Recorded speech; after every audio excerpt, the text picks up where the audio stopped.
Beneath the veil, the forgotten daughters of Adam and Eve.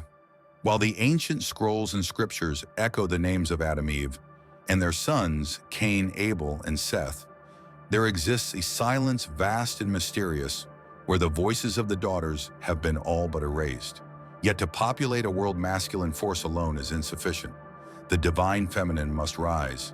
Hidden beyond the pages of the canonical Bible, there lies an ancient record, the Book of Jubilees, whispering secrets of a sacred lineage long forgotten. It dares to name the daughters of Adam and Eve and trace the first threads of human civilization, bridging the unseen gaps left by traditional texts. This isn't mere mythology. This is the missing piece in humanity's origin story. In this episode, we peer through the veils of forgotten time to uncover the roles, names, and untold legacies of these primordial women guardians of a lost age. Though omitted from the mainstream narrative, their presence pulses through the roots of our collective ancestry. For if no other beings were created alongside Adam and Eve, then surely every soul on earth descends from their union, both male and female. The story begins with the births of Cain and Abel brothers entwined in fate. When Eve brought forth Cain, she uttered words brimming with divine awe. "With the help of the Lord I have birthed a man." The name Cain, rooted in the Hebrew kanidi, means not just I acquired, but I claimed creation itself. But what of Abel? His name is like smoke, fleeting, ephemeral, left unexplained in scripture as if foreshadowing the transience of his fate. Now we go deeper, into the lineage veiled by time to bring light to the daughters who shaped the dawn of humanity. Afterward, following Cain's murder of Abel, a second young kid whose name is Seth makes his appearance. She gave birth to a son and named him Seth, saying, "God has granted me another child in place of Abel since Cain killed him." Adam made love to his wife once again, and she gave birth to a son. They were among the first humans to be born, and Seth was also a member of their group. Due to the fact that it is used to replace Abel, the name Seth is associated with compensation. It is essential to pay attention to Seth's genealogy since it leads to Noah and plays a significant part in the narrative of the deluge. There are extra offspring that Adam and Eve had, despite the fact that the Bible only mentions the names of 3 sons. Adam was 800 years old when Seth was born, and throughout that time he gave birth to sons and daughters. According to Genesis 5, Adam lived for 930 years. The scripture adds that Adam gave birth to sons and daughters. Following the birth of Seth, Adam lived for a total of 800 years and had further sons and daughters. Chapter 5, verse 4 of the book of Genesis states that God instructed Adam and Eve to have children throughout their lives, engage in procreation and expand in number, populate the planet and bring it under your control. The 28th verse of Genesis. The exact number of children that Adam and Eve had is not specified in the Bible. Nonetheless, it is stated that Adam and Eve had a large number of sons and daughters with them. In the event that there were no other individuals besides Adam and Eve, it would appear that the first guys were compelled to marry their sisters because there were just no other women during that time period. Despite the fact that we do not know when Cain got married and that there is no information provided about his earlier marriages or children, it is reasonable to believe that Cain's wife was either his sister, his niece, or another cousin. This Book of Jubilees is going to be of great assistance to us in putting together the pieces of the puzzle and figuring out who the daughters of Adam and Eve are. The Book of Jubilees is an ancient book that corresponds to the 5 chapters of the Book of Genesis and the first 20 chapters of the Book of Exodus. It was written in the priestly circles of the house of Zadok, who were the keepers of the ancient genealogical dynasties from the time of creation onwards. The Book of Jubilees is a part of the Jewish library. Additionally, the 2nd century BC adds to the vigorous brevity in chapter 5 of the book of Genesis, which contains very interesting details. This opens our eyes to interesting and unexpected angles regarding the historical truth from the priestly point of view about the evolution of the first human family. The women and mothers of the first 9 generations are fascinating, beginning with Seth, the son of Adam and Eve. It is fascinating to learn about them. According to the Book of Jubilees chapter 4, Adam and Eve had 2 sons, Cain and Abel, followed by a daughter, Awan. However, the Book of Genesis states that they had 2 sons, Cain and Abel, but the Book of Jubilees gives the opposite account.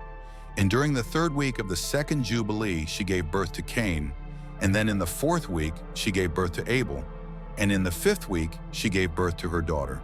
the first verse of Jubilees 4th. When we look at the book of Genesis, we notice that Cain only married one woman, which suggests that there was only one sister.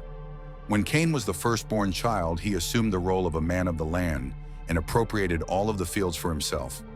Because of this, Abel was left to take care of the animal, and as a result, he became a shepherd. Considering that there was only one woman available to be either Cain's or Abel's wife, it is not surprising. It was then that it was said, and Cain took one of his sisters to be his wife, and she gave birth to Enoch at the end of the fourth Jubilee, the fourth verse of Jubilees. It is possible that this fact led to the death of Abel. The fact that God chose Abel's offering led to an increase in the level of tension that existed between the brothers regarding who would marry their sister Awan. It would appear that Cain had the idea to remove his brother from the competition in order to continue, as God underlines as a reference to sexual desire. It must be ruled over by you, but it has a strong desire to have you. In Genesis 4:7, we witness a pivotal moment in early human history, a moment of divine consequence. After the murder of his brother Abel, Cain was confronted by God, who declared that the earth would no longer yield its strength to him. He would become a wanderer, disconnected from the very soil he once cultivated. Stricken by the curse yet resigned to his fate, Cain turned away from farming. It is believed he took Abel's sheep, perhaps as a bitter inheritance, and departed to settle in the distant land of Nod. There he pitched a tent symbolizing a new way of life, far removed from his past. In this exiled land, Cain took Awan, his sister, as his wife. Their union brought forth a son named Enoch, not to be confused with the later descendant of Seth, who walked with God. This Enoch became a foundational figure in Cain's lineage, one that would shape the birth of cities, metallurgy crafts, and physical civilization. Cain, often painted only as a villain, is also remembered as the father of material progress in urban society. Time passed, and to Adam and Eve was born another son, Seth. Unlike Cain, Seth became the carrier of the spiritual lineage that would stretch from Adam all the way to Abraham, spanning 21 generations. It was through Seth that the deeper priestly traditions were preserved. The Book of Jubilees, a text veiled from many canonical traditions, provides striking insights. Adam and Eve had not just 3, but a total of 12 sons, among them Seth. And in a revelation that startles the modern mind, Seth's wife is revealed to be his own sister Azura.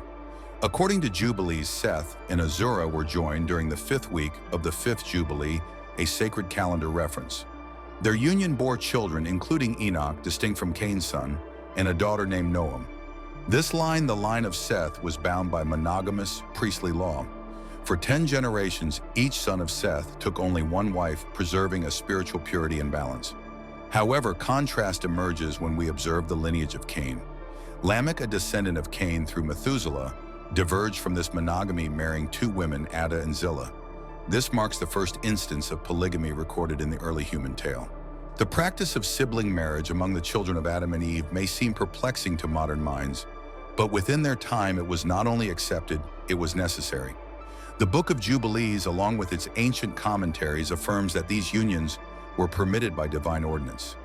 Even marriages between women are acknowledged in some interpretive traditions, though later generations were divinely barred from such practices as human society expanded.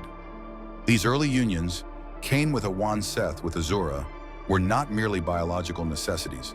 They were spiritual contracts that shaped the DNA of human civilization. They anchor us to a time when humanity was being written into existence, and the choices of a few would echo across millennia. The question remains, what truths still lie hidden in these ancestral stories, waiting for us to awaken and remember? Upon hearing that the earliest generations of people married their sisters, there are those of us who are taken aback and express the belief that this is an inconceivable occurrence. On the other hand, there are many who contend that the children of Adam and Eve were not permitted to marry each other because there were laws that prohibited marriages between relatives. Moses was the one who brought the Torah to the Israelites, and it was during his time that the edict that prohibited relatives from marrying was issued. In the sacred scrolls of Leviticus, chapter 18, verse 20, a command is delivered with striking clarity: do not have sexual relations with your neighbor's wife and defile yourself with her. These words, etched into divine law, came into being nearly 2,500 years after Adam and Eve first walked the earth. By that time, human society had grown in complexity, and divine instructions were given to establish spiritual order and moral boundaries. But what about the world before these laws?